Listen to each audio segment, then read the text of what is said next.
As he set foot on the island, Bernardo couldn't help feeling a bit curious. Was Lapino still waiting to be rescued? No. He was probably drinking champagne with the ravens. Did ravens drink champagne? Did rabbits? Bernardo felt oddly thirsty, come to think of it. Why had he chosen the Sky Ripper? Bernardo never made plans that required constant vigilance. He was a hero. He didn't think too much. He just went with his gut and hoped it all worked out. The Sky Ripper was a long shot. He'd have to devote himself to it. No side journeys, no rescuing old friends. That was against his nature. Could he stick with it?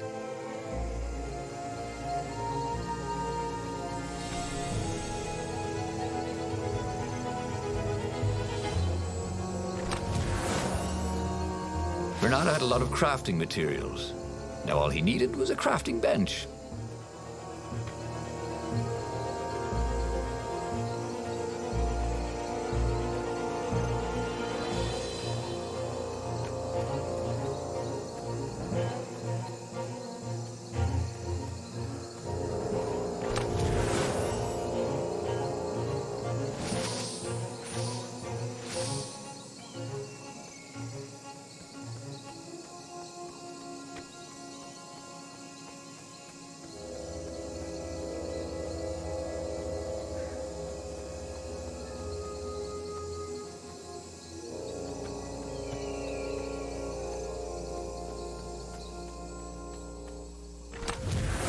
This chest smelled kind of funky. He hoped he didn't get it in his clothes.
What were these poles exactly?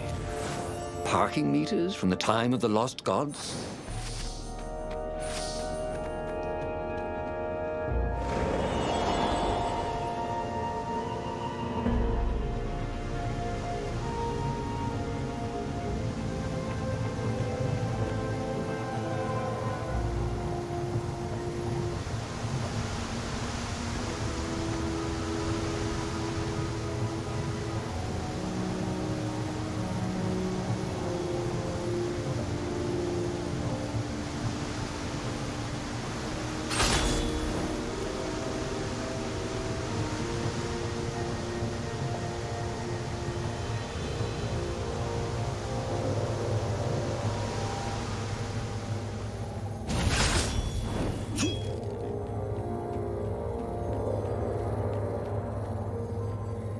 As for the gate, well, he could take her or leave her. Sorry, it's best I could do.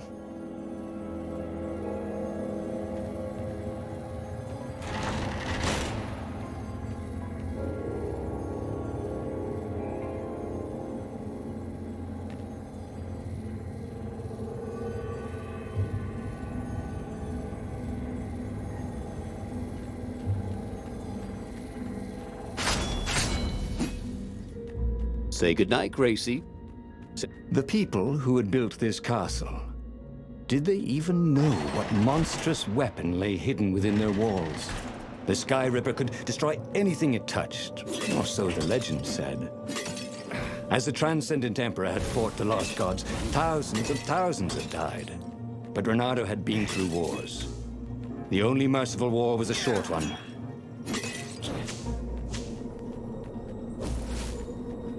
Renato knew the raw power he had gained could be molded into greatness.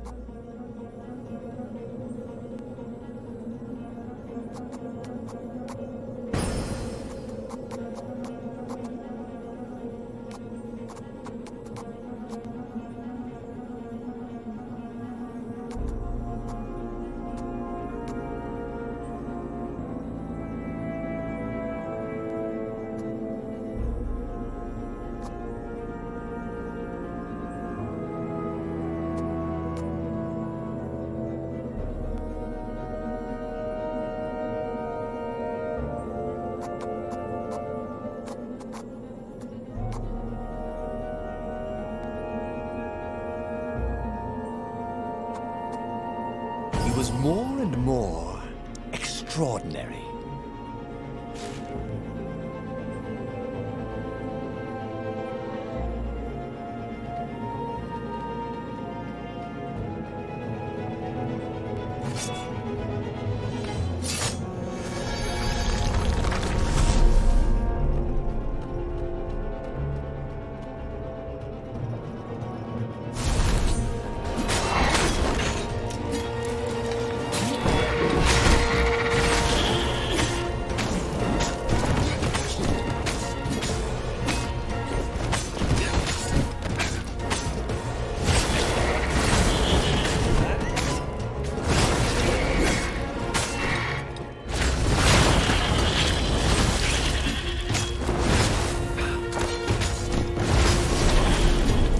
Renato was remembering all his old tricks, and some new ones. You really ought to ask for a raise.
Ice walls only let you through if they knew you were cool.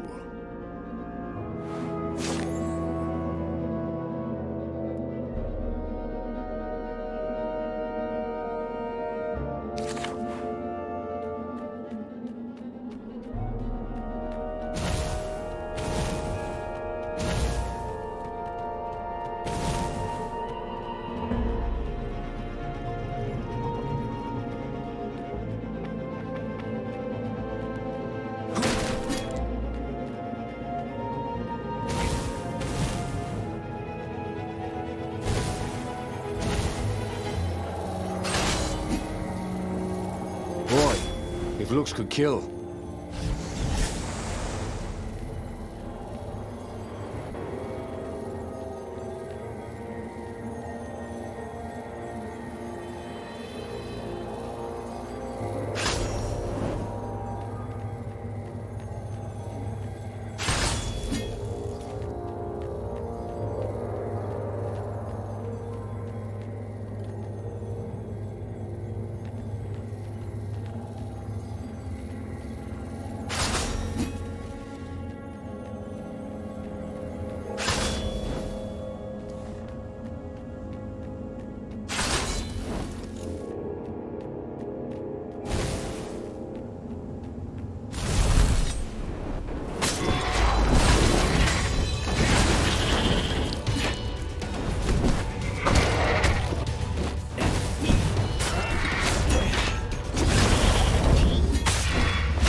What dreams may come, he thought. And then he found out.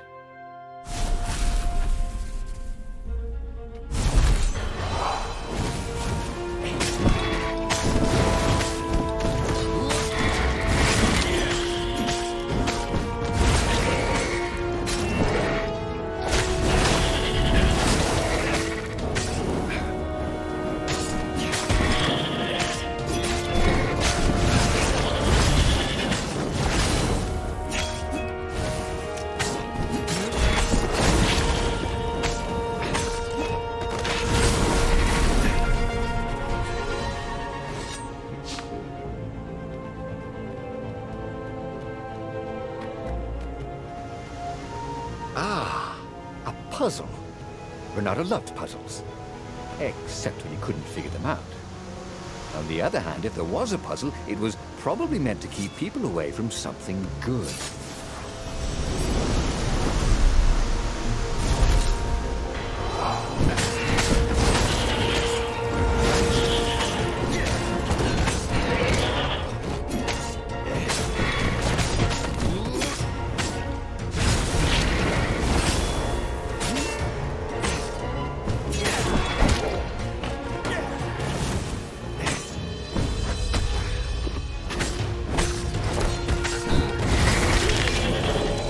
But there were still so many games to play, Renato thought as he died.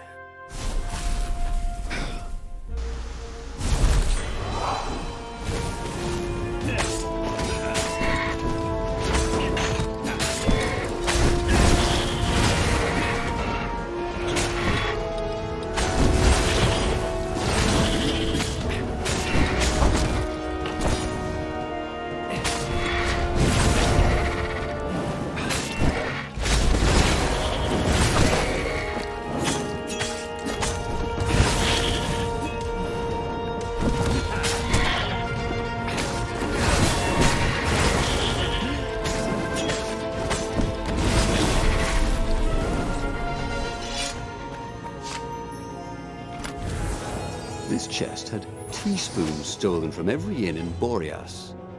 Oh, and something more useful.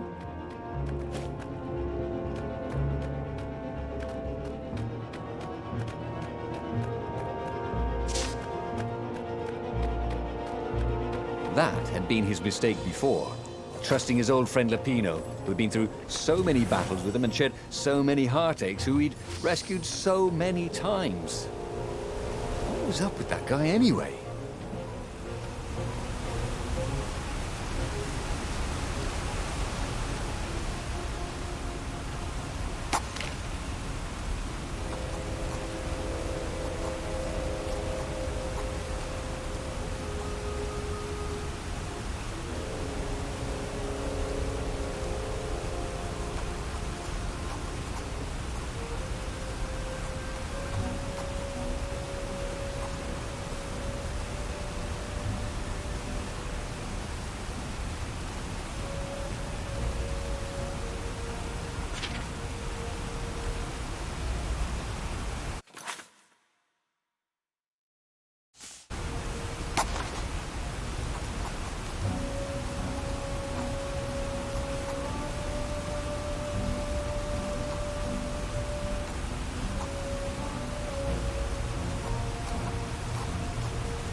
There it was.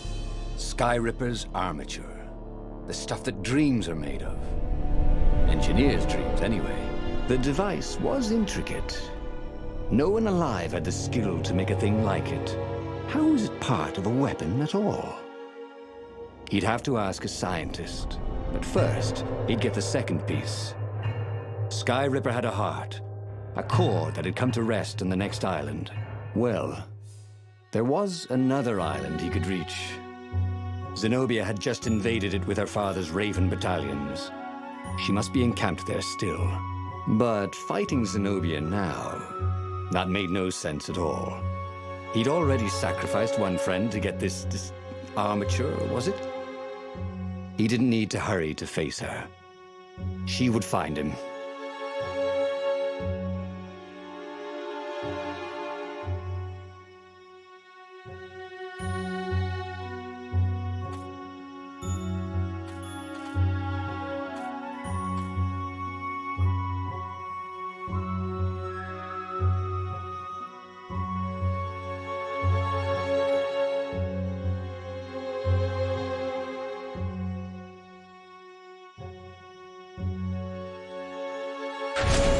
It was a no-brainer. He'd sacrificed his old friend Lapino to get the armature. And the armature was useless by itself, only a series of coils and wheels.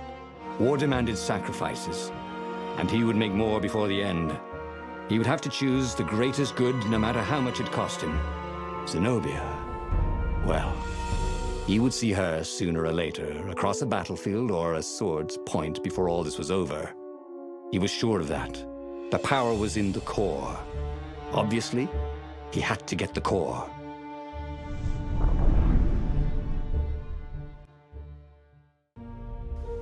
He looked up at the old trees around him.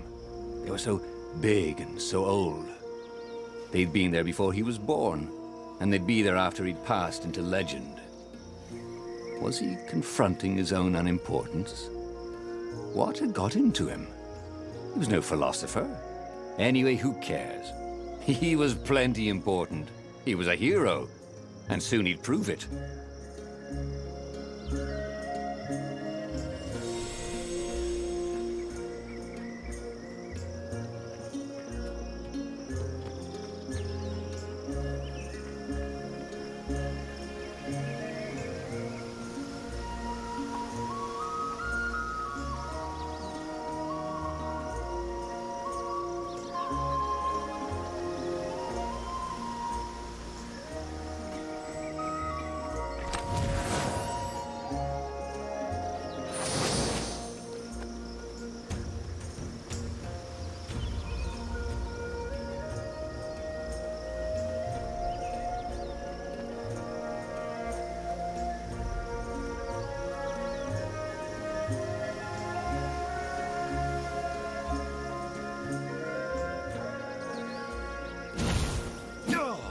That was always a rush.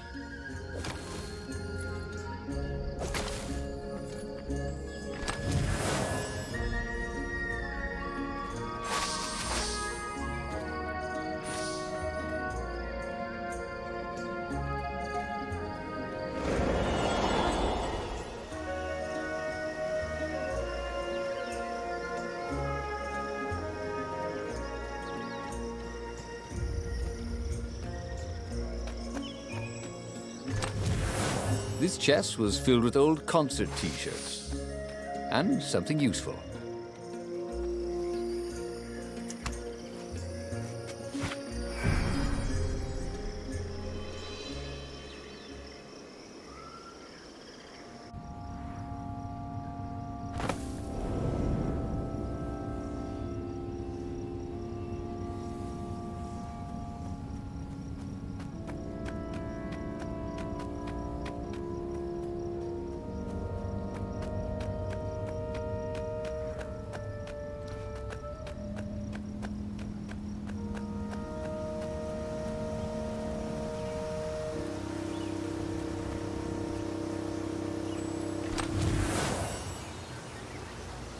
Renato loved to improve his gear.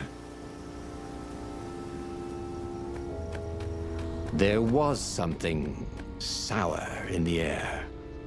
Like the earth had ruptured over something that had been fermenting for a very long time.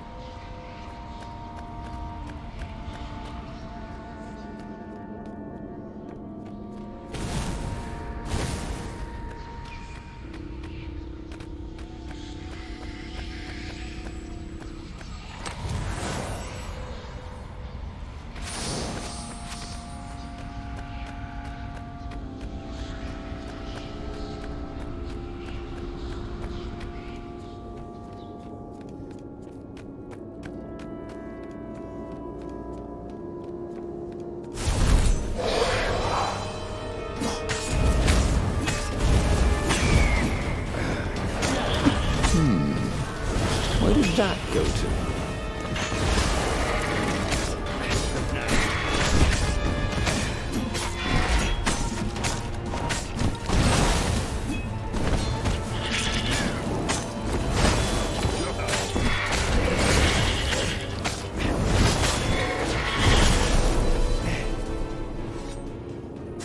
There were fewer and fewer trees.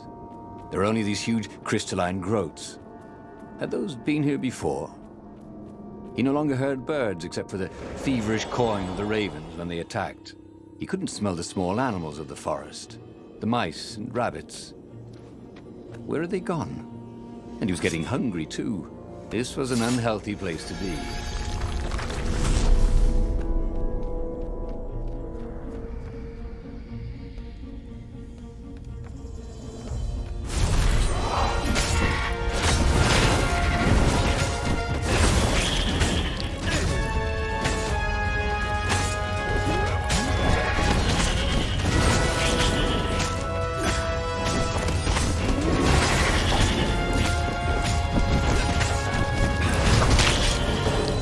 Time to die, he thought.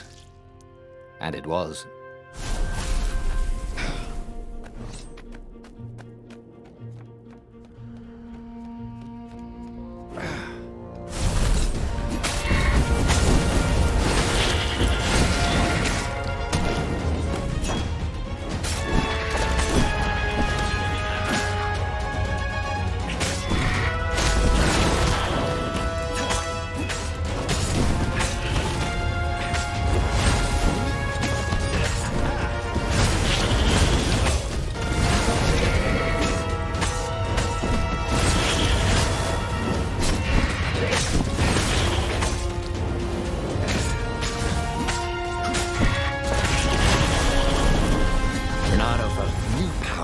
Ready to blossom within him, or something.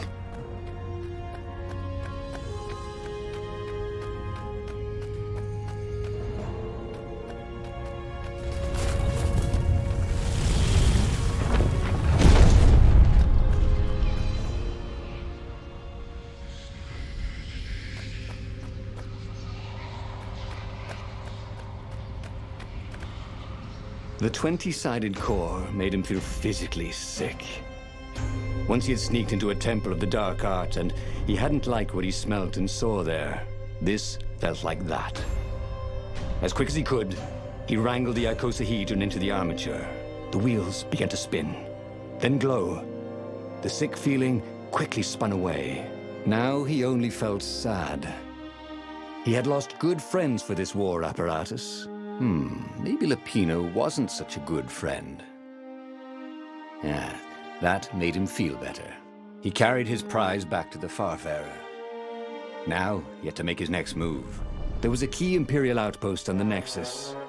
If this really was some sort of super weapon, he could use it to wreak havoc on the enemy. And if it wasn't, well, better to know that before the final battle. But maybe he should show it to some scientists first. There was an observatory on the Nexus. Maybe he should go there before he fired it.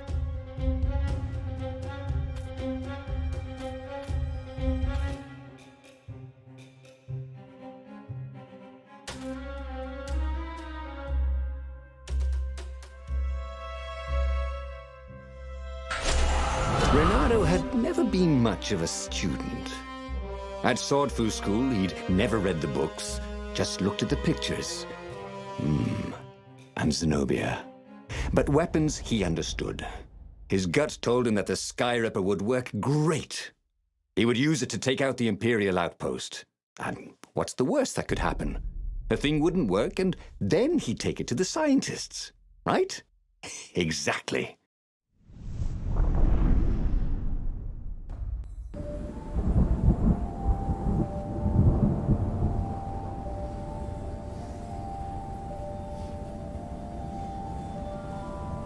As he set out down the path, Renato wondered why the parts of the Sky River had only surfaced now, thousands of years after the Transcendent Emperor had discarded it. This Emperor, Isengrim III, had performed terrible, bloodthirsty rituals to invoke the lost gods. Perhaps that was bringing up lost artifacts. How perfect, then, that the Sky Ripper would reappear to be his distraction.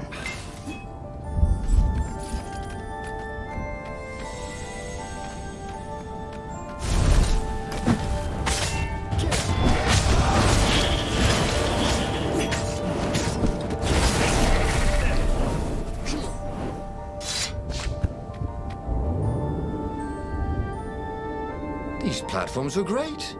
Renato wanted one for his house.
Haven't you always wanted to do that?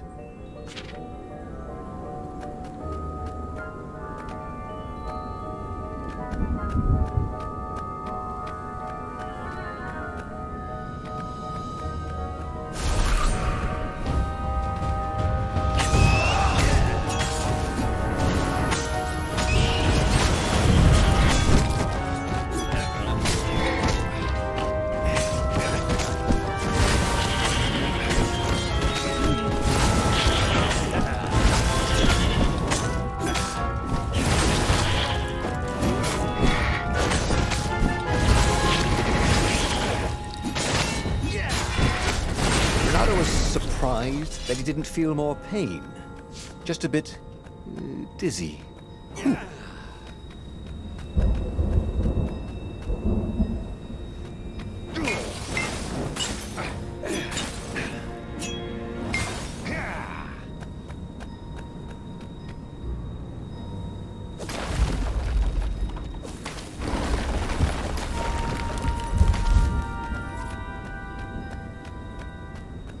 He was tired of slaughtering ravens.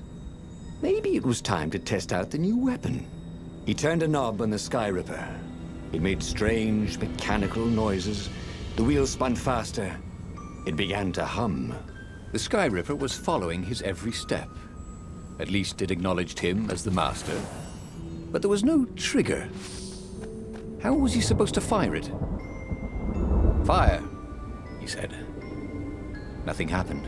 Well, maybe it just needed to warm up. After all, it hadn't been fired in thousands of years. Renato felt a little better.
The Sky Ripper was making a whining noise now, and its wheels were spinning so fast he could no longer see them. Renato had a thought. Please? He asked. The Sky Ripper began to glow. Boom! The outpost burst into flame. Ravens flapped out screaming, wings on fire. The base was his. The far speaker toad came hopping out. Renato! It croaked, sounding like a toad version of Zenobia. Don't use the Sky Ripper! You'll destroy the world! Yeah, sure it will, cracked Renato. Pull the other one. If you don't trust me, go see Calaveras. That sounded sensible. Why did she always have to sound sensible all the time? Oh, it was infuriating. Of course she would say that. He was supposed to hurry and bring the Sky Ripper to the council so the rebels could actually win the war. But what if she was right? Damn it.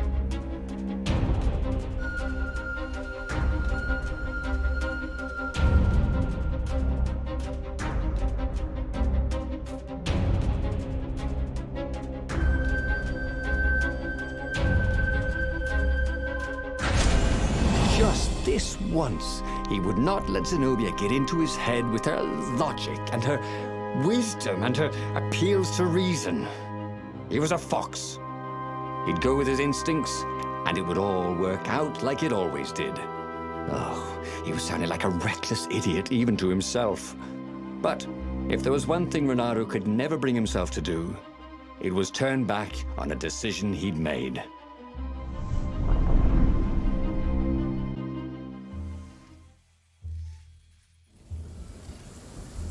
Imperials were flapping and cawing all around the ruins. They must be panicking with rumors flying of the superweapon.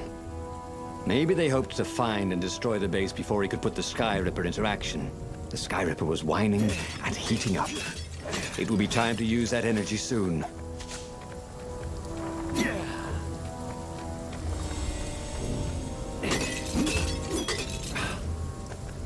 He wasn't that good.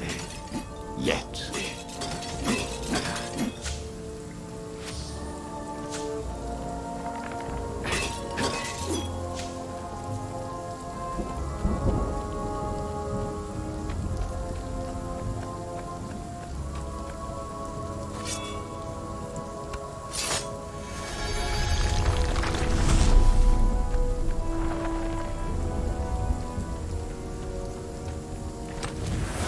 This chest contained a Vorpal sword.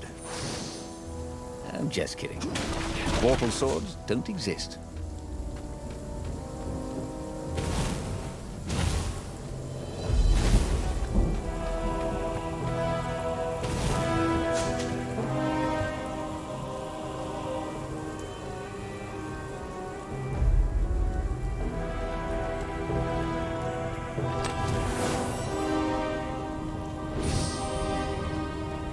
It wasn't his fault.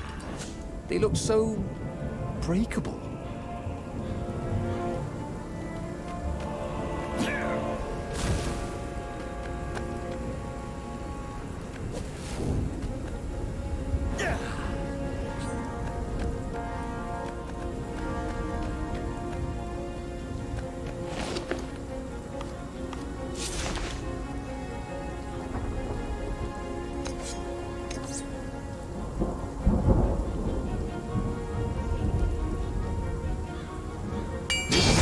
From the mystical East could make time itself slow for you.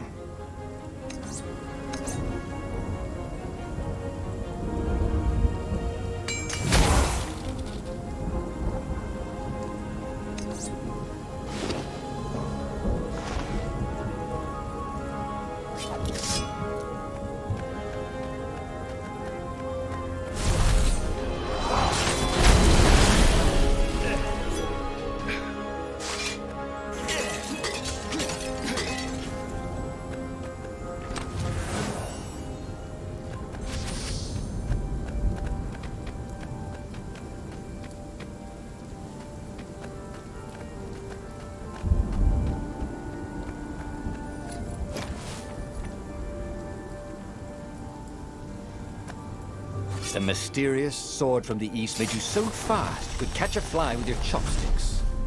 If that's what you really wanted.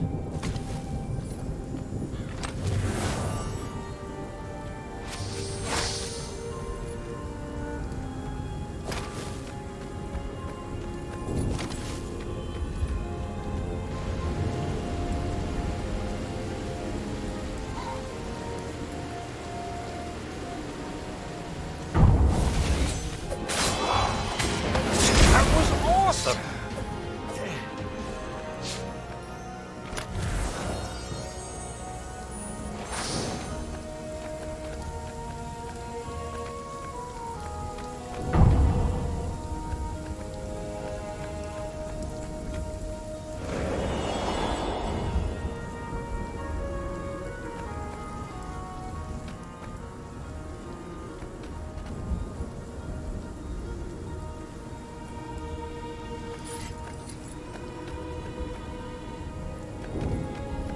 What else could you hook?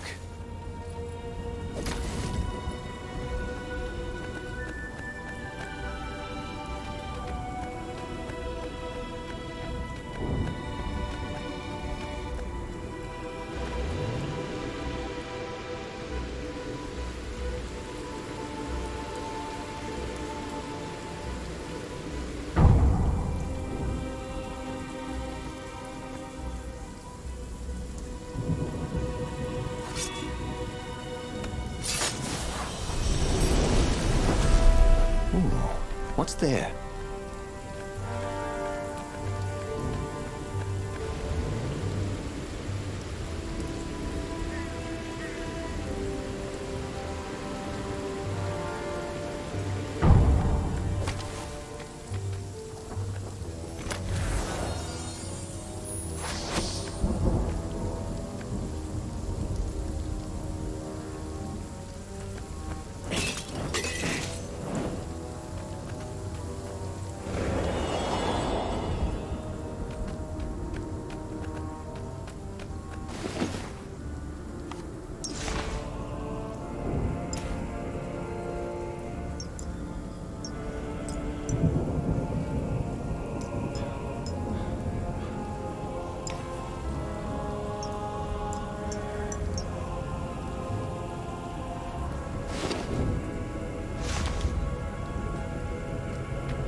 Talking about this was a fantastic weapon.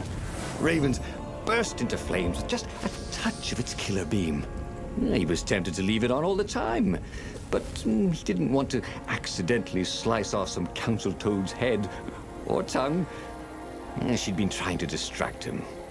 Well, this time, no one was going to distract him.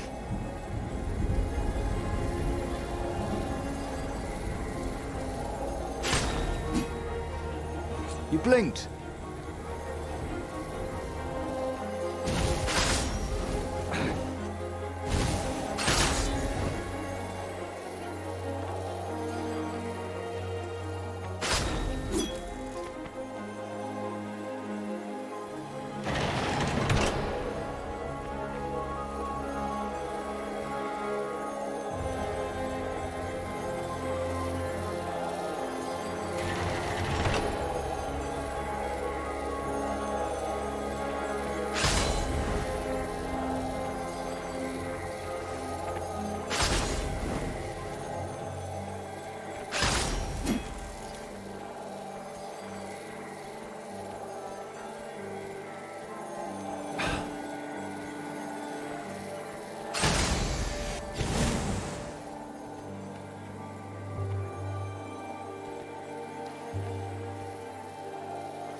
Give me a lever, said Archimedes, and I shall open a gate.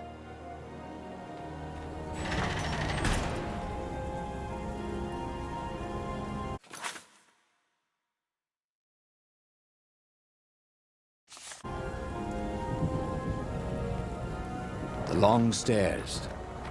So he was close to the rebel base. Nothing was on fire. So far, so good.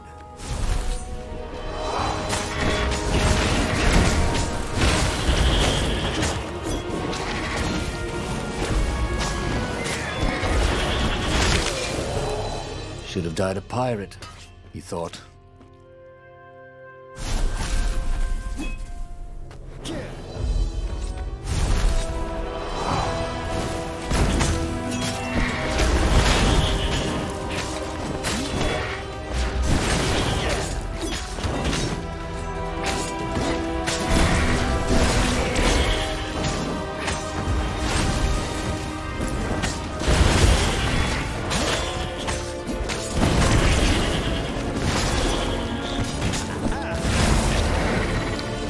Sometimes, at home, he'd wave his sword around for hours.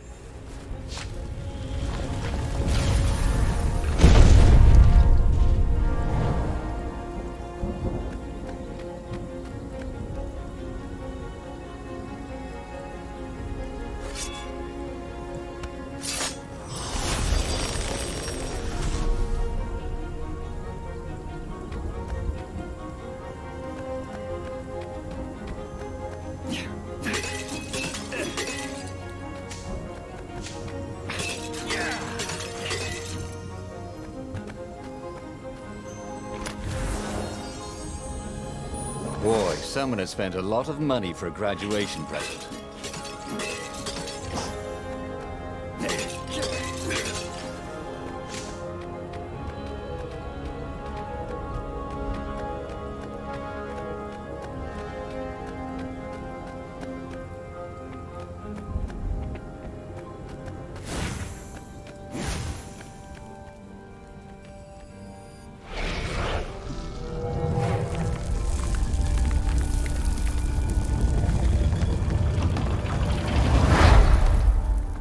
As he headed towards the council chamber, Renato felt everyone watching him. "You've saved the rebellion," said the council speaker. "Frankly, we were afraid you'd turn aside to save that idiot Lapino." Not bloody likely, Renato told them, feeling he was maybe being a bit harsh on the poor mad rabbit. If you never make sacrifices, he said, you're probably not doing the right thing. The speaker nodded. "Are you ready to lead the charge?" Let's roll, he said, with grim satisfaction. Renato set sail for the fleet. The Sky Ripper had lost its wine. It was humming now, as if it had taken some time to seat properly. He had always been irresponsible. This time, he'd done the right thing, made the hard decisions. He was a real hero. He hadn't let himself be distracted by old friends or old lovers turned enemies. Finally, he could be proud of himself.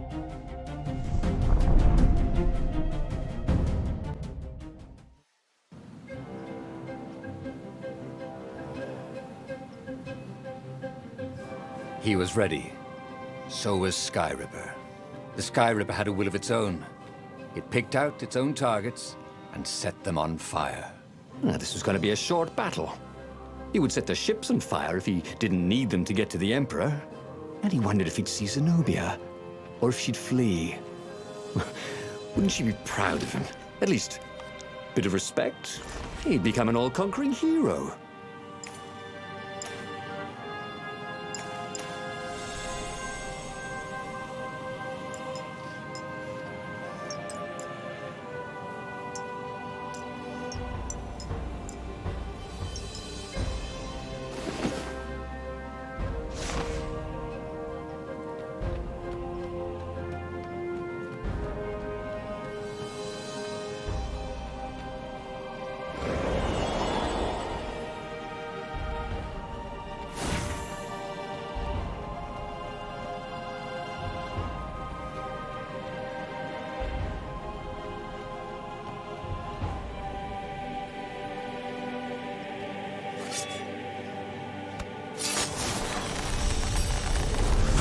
The new pathway made Renato curious.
Renato had once invested in a jewel store, but it lost money because someone kept robbing it.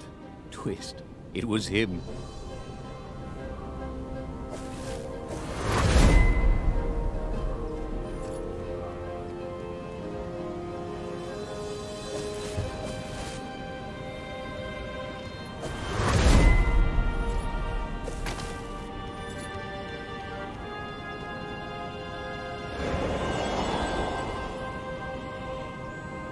There was a parchment on a signpost. It was from her. Every time you fire, you risk the destruction of the universe. That's insane. We surrender. A trick? Maybe she really believed it. He could hear horns blaring the retreat. Maybe it was true. Maybe they had one.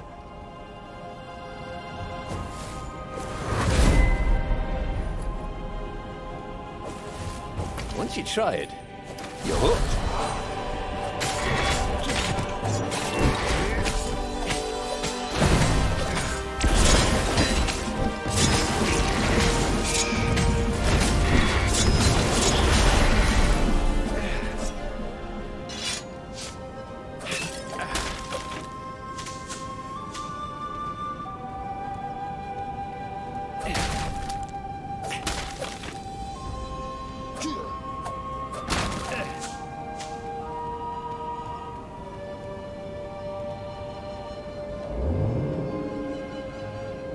This was definitely better than pulling yourself up in a bucket.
And there was Zenobia, wearing the white robes of surrender.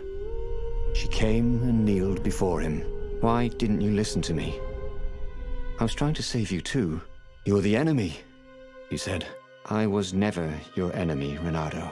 Then she spoke a terrible word and made a gesture with her hand. She stopped moving, covered in frost, and he wondered why she'd frozen herself.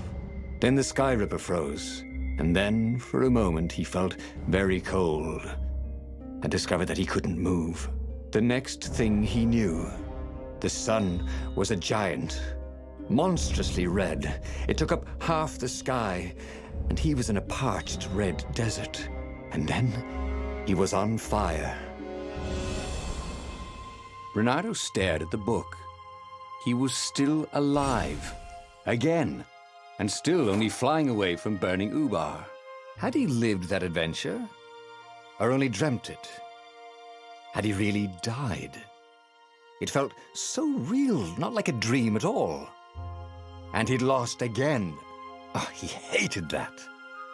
But he had made different choices. And he'd lost in a different way. It was the book, wasn't it? Oracles showed you your destiny. But this was showing him different ways he could die miserably. Thanks a bunch, book, he thought. But these were destinies that he did not have to fulfill. But he'd learn another true thing. Zenobia still had feelings for him.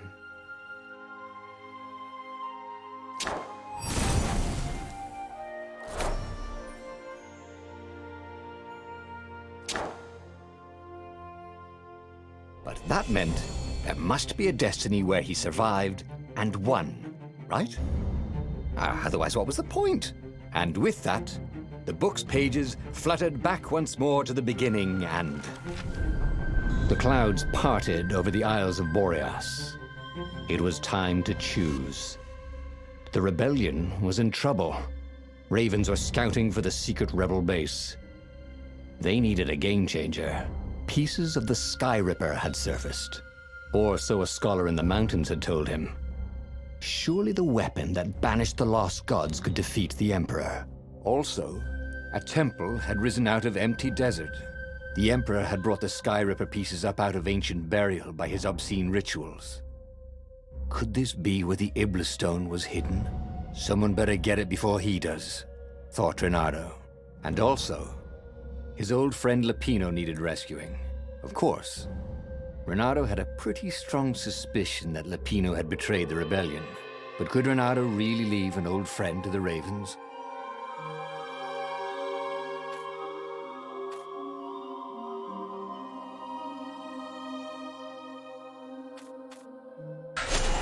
The island was windswept desert.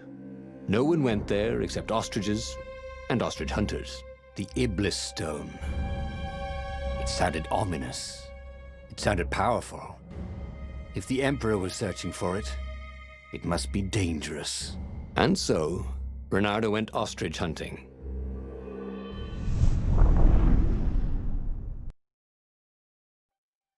Every child could sing verses about the Sky Ripper, but ancient codices held hints of other things. A stone that ate souls, a ruby that drank blood, a jewel only a righteous man could give away. Were all these things the Iblis stone? Long hidden in a buried temple? Another ancient item that was only resurfacing now? Drawn up from the deeps by the Emperor's horrific rituals?